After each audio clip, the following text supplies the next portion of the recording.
Good evening, I'm Derek Daniel. Thousands gather as Arklatek's churches celebrate the holiday. The story coming up in a live report. Good evening, I'm Myron Patton. Carl Penley has the night off. On this Christmas Eve in Vatican City, a holy year has begun for people around the world. Plus, police say a man tried to rob a store. What he got instead was a beating with a baseball bat.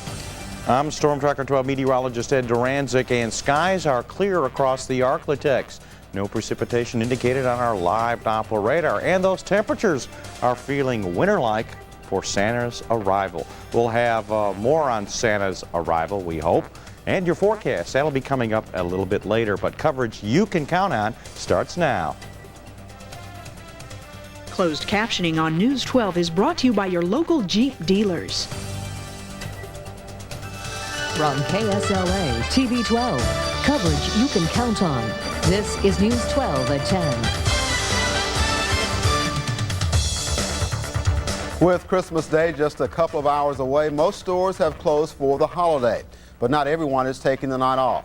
Several area churches were filled to the rafters tonight as people celebrate the season. And that's where we find our Derek Daniel. Derek?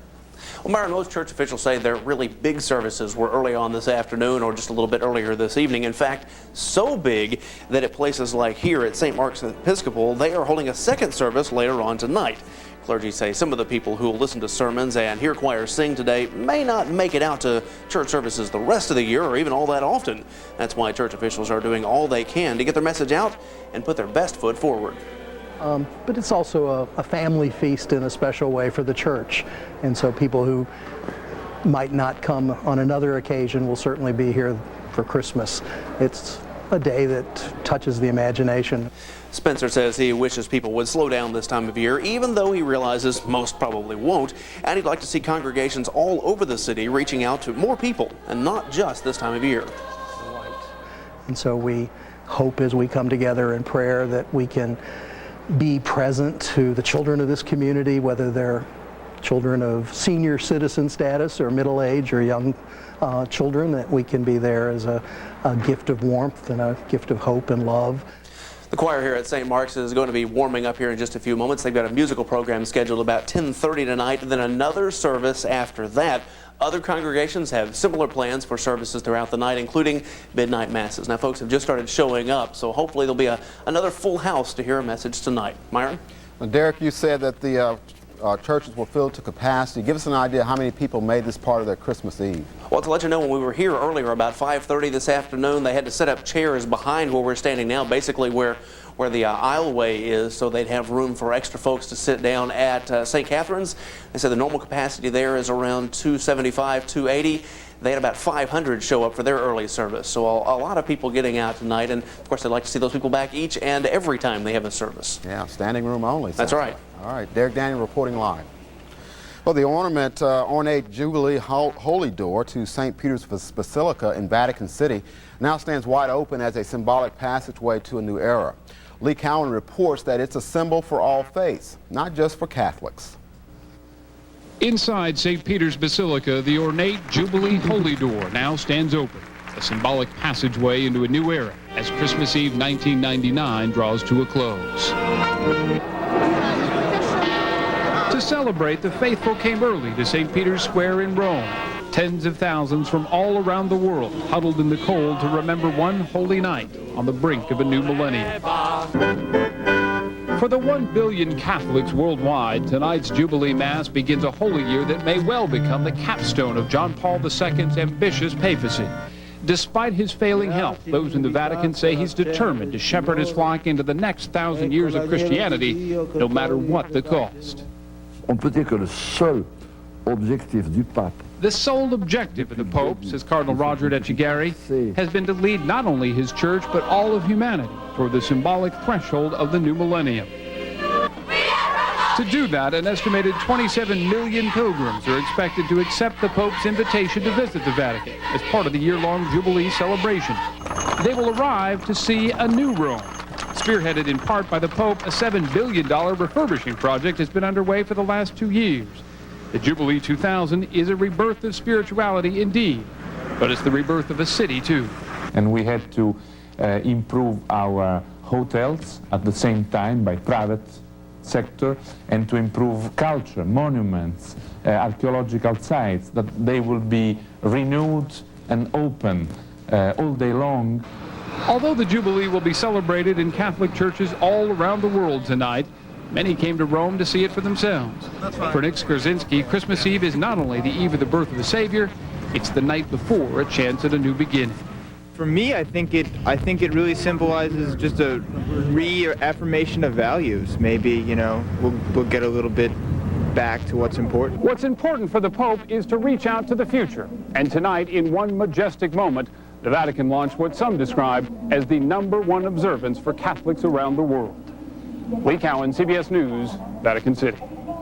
The Holy Door opened tonight, was last opened in 1983. Thousands of people will spend Christmas in the town where Jesus was born. But it's far from the place to find peace and goodwill to men these days. So security has been tightened. Palestinian police in blue camouflage uniforms are keeping a watchful eye on the crowd, and Israeli soldiers man several checkpoints approaching the city. One tourist said there are so many police and soldiers, you would think it was a war. The holiday season is not always filled with joy and goodwill. For many people, it's a time when depression can sit in. People like Linda Corbett know that all too well. Her son was murdered 5 years ago, and during the holidays, memories of happier times trigger grief. It's hard, very difficult, because everything reminds you of your loss. Because regardless how many loved ones you have around you, that emptiness is still there. I have to do something special, visiting a nursing home, writing a letter, working on my book, going out to put special flowers, anything that I can do to get my mind off of my loss. Many people in grief also turn to support groups for comfort. Hopefully by now you've gotten all your shopping taken care of, though many of you did wait until the last day to get it done. It's easy to consider Pierre Bossier Mall packed today. Long lines and handfuls of gifts yet to be wrapped filled nearly every store. Retailers say many customers bought more at one time this final day and were easier to please since they didn't have time to be picky. One benefit though, December 24th did offer a few sales. Yeah, a lot of things on sale from when I was here a few days ago versus today. There's a lot of things that have gone on sale. One store manager said she noticed 3 times the amount of business this Christmas Eve than last year. President Clinton was among those last-minute shoppers today. He and his daughter looked at books, crafts, and other things at a Discovery Zone store in Washington. The president did some of his shopping online, but needed to make a run to Washington's Union Station today to finish up. The White House isn't saying what the president or first daughter bought today, saying it would spoil the surprise. A last-minute outpouring in Texarkana helped some Texarkana charities meet or even exceed their goals this holiday season. Some of those goals looked unreachable. For instance, just last weekend, the Randy Sam Shelter for the Homeless was struggling to provide gifts for 91 families, but this week it was able to help 134.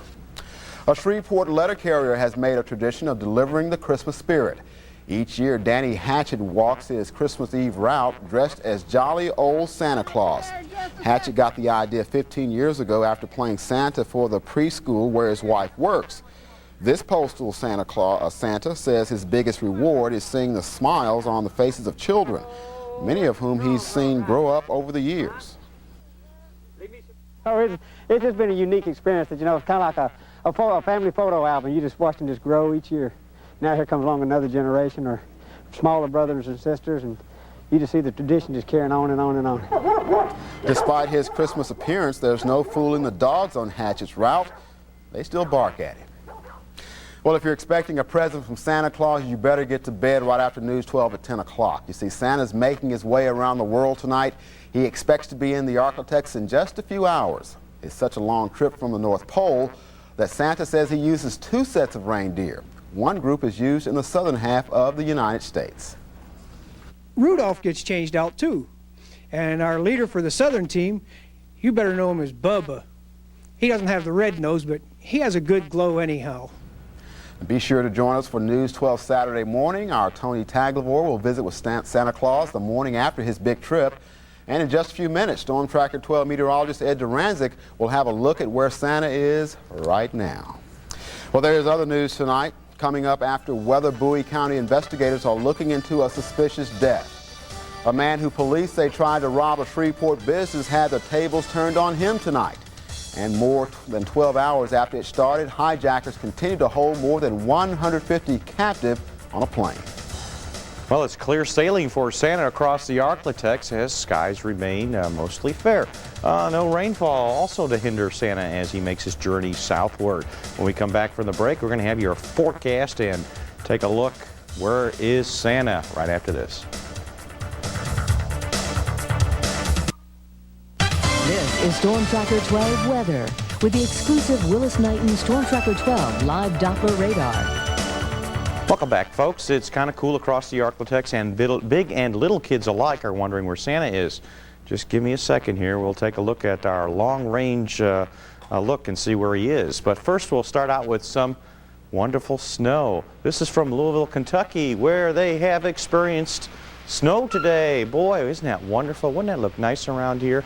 Hopefully, we don't need any of that, but needless to say, Louisville is going to have its first white Christmas in over 30 years. Yeah, we're still waiting over here. Needless to say, let's look at Willis Knighton Storm Tracker 12 live Doppler radar. It is now on the long range and no precipitation of the white stuff or any kind is really indicated. Temperatures today.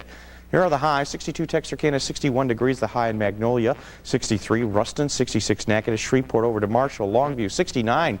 Ooh, balmy in Center, Texas, only 57 degrees in Paris, Texas. How about our current temperature readings? Let's look at, Texarkana, 43 degrees right now. This is Regions Bank Skycam 12. 61% humidity, a northeast wind at 7. Heading southward to KMC. That's Telecom Skycam 12. 46 degrees outside, 60% humidity, east winds at 5, the barometer's rising.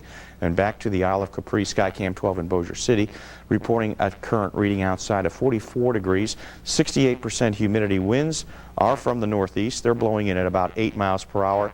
And that barometer is also rising at about 30.44 inches of mercury. And you can see all the wonderful lights that we have lighting up the skies around the area, and they continue to burn brightly. Hopefully Santa gets a clue and comes on in. In Longview right now, this is Champion Ford Skycam 12, 45 degrees outside, 57% humidity, northwest wind at 6 miles per hour. The storm trackers. Okay, temperatures continue to fall. No 30-degree readings yet, but Fouke, Arkansas, 41 degrees. That's from Rachel Nolte. Bellevue, Louisiana, 42 degrees from Fran Shaw. Other readings: Fisher, Louisiana, 42 degrees. That's Terry Jones. Woodlawn, Texas, 41 degrees. Frankie McConnell. Folks, thanks.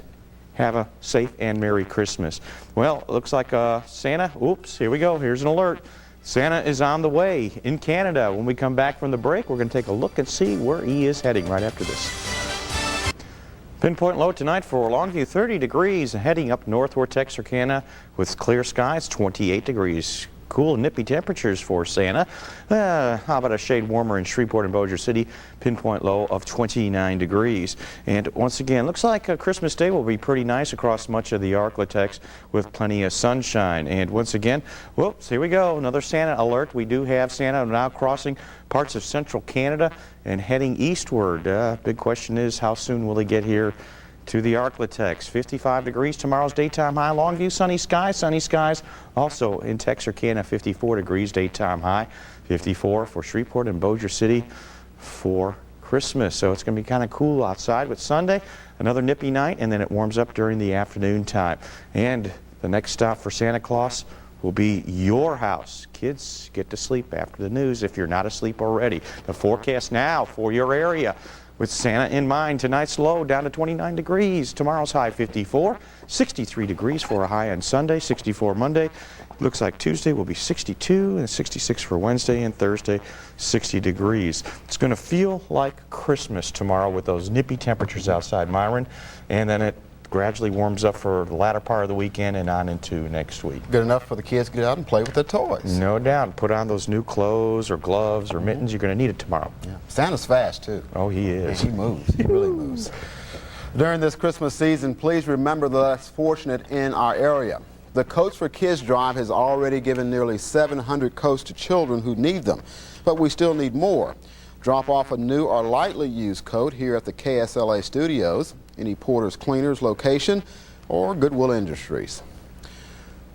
A would-be robber ended up in the hospital tonight after his intended victims took matters into their own hands.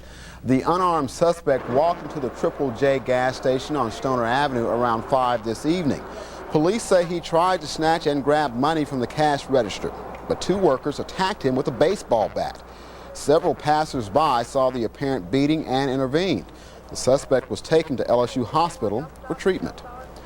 Two men got hurt in a shooting this afternoon. Police say 3 men shot at each other. None hit their intended target. Instead, one hit a bystander, and that same man got hit by a pellet gun from his own shotgun. Police say the shooting stemmed from an ongoing argument between two families. Bowie County Sheriff's investigators are looking into the death of an 82-year-old woman tonight. The woman's daughter found her in her Malta, Texas home this morning. Investigators are treating the death as suspicious. Well, up next on News 12 at 10, the Hubble Space Telescope is as good as new.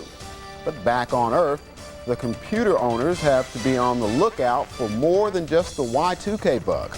As the new year approaches, details on both sides of these stories are coming up after the break.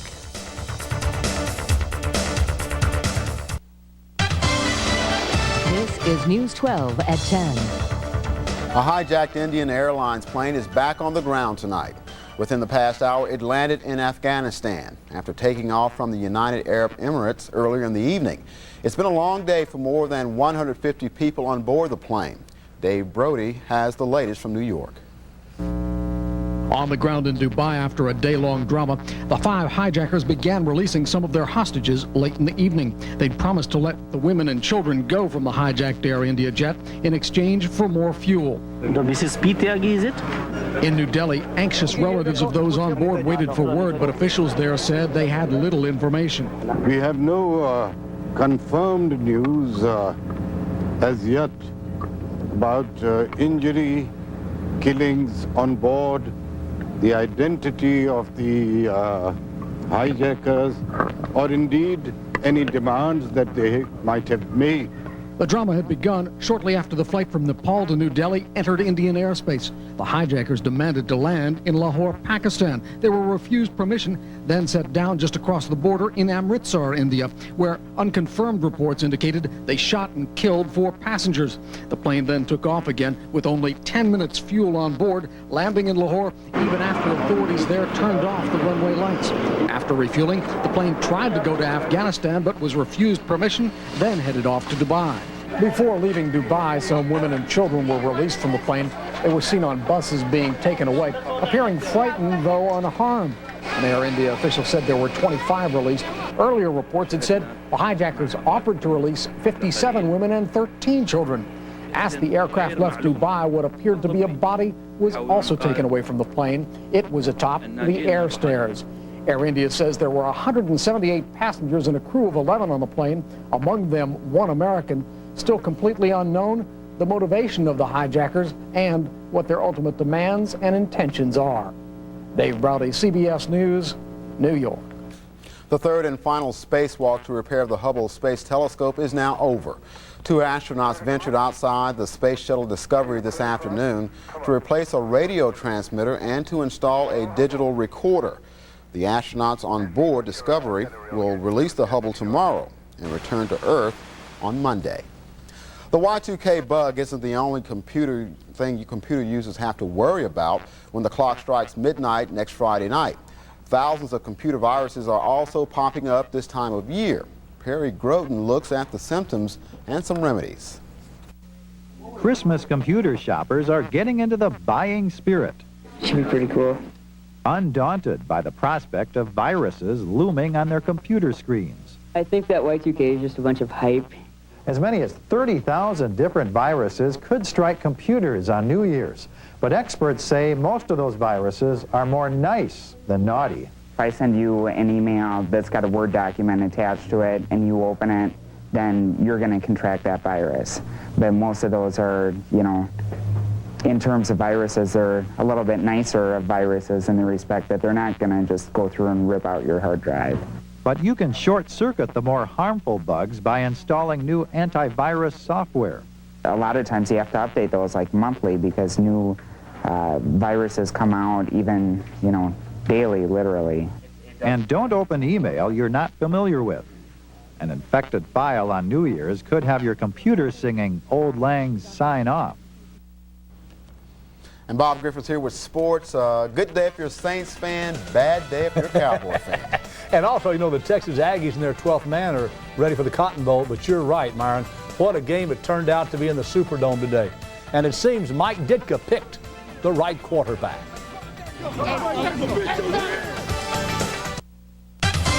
This is News 12 Sports. Today's matchup between the Dallas Cowboys and the New Orleans Saints was supposed to be a mismatch. The Saints playing for nothing but pride with a quarterback who had never taken a snap in the NFL. The Cowboys with a Super Bowl winning quarterback looking for a victory and a spot in the playoffs. Well, to Chan Gailey and the Cowboys, today's game meant everything. We were joking, but we made plays.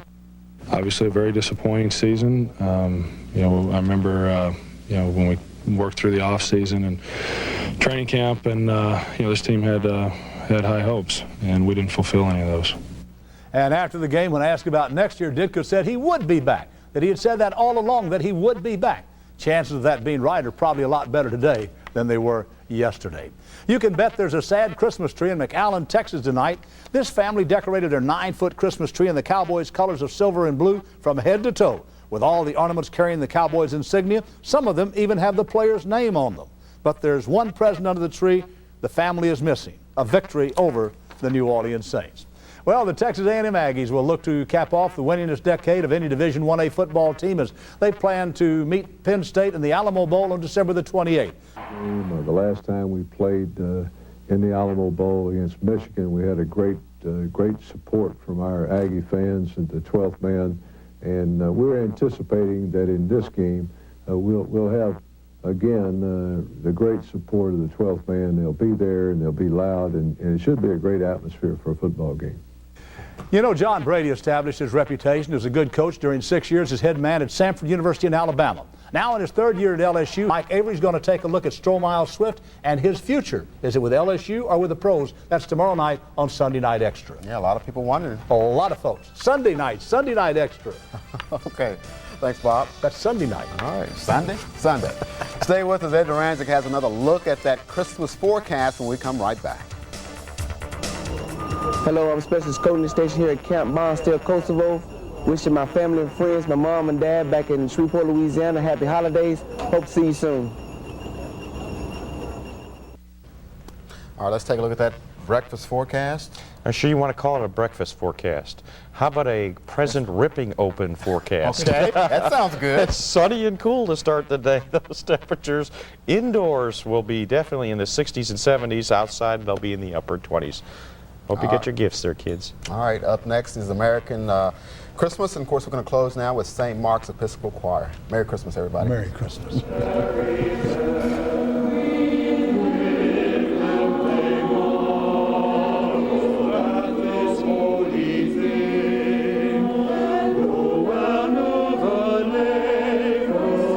Christ on you.